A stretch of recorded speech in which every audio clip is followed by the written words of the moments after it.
अल्लाह ताला ने सानू सेहत, इज़्ज़त, अज़मत, दौलत, रिज़्क, शोहरत, अकल, फ़हम और शऊर जैसियाँ बहुत ज़्यादा नेमतां अता फरमाइयां।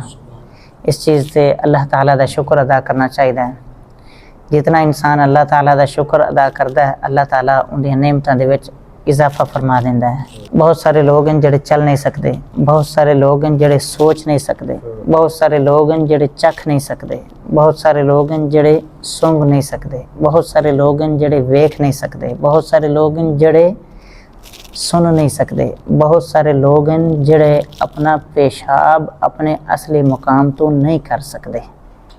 दौलत बहुत है लेकिन वो अपना पेशाब भी आधे असल मुकाम तो नहीं कर सकते, वो किसी होर पासों करते हैं। तो उन्होंने वास्ते बहुत एहतियात हैं। अज के दौर वो खुश नसीब बंदा है जिहड़ा हर शय खा पी सकता है, वरना लोग इतनी तक आ चुके हैं कि वो सुबह के टाइम डॉक्टर लिख के दिंदा है इस तो इलावा कुछ नहीं खावना, दोपहर टाइम कुछ ए खावना इस तो इलावा नहीं खावना, और शामी ए खावना है इस तो इलावा जिहड़ी महफिल ते जाओ, जिहड़ी शादी ब्याह ते जिथे मर्जी जाओ तुसी कुछ नहीं खावना। लाहौर का वाक़या है कि एक जगह ते छत पवन लगी। जिस टाइम छत पवंदी है तो लोग कोशिश होंदी है लोगों की कोई देग मजदूरों के तकसीम कर दें। उसने मिठे और दूसरे नमकीन चावल उन्होंने खैरात की थी।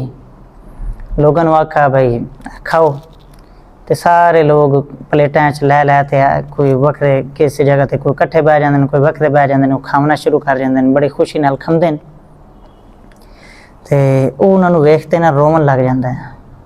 वड्डा ठेकेदार पूछता है जनाब अज खुशी का मौका है, अज क्यों रो रहे हो? आंदा यार खुशी का मौका तो है लेकिन ये लोग कितने खुश नसीब हैं जिहड़े आदि मर्जी नाल खा पी सकते हैं, असी नहीं खा सकने हैं। इस वास्ते हर हाल दे विच अल्लाह ताला दा शुक्र अदा करना चाहिए है।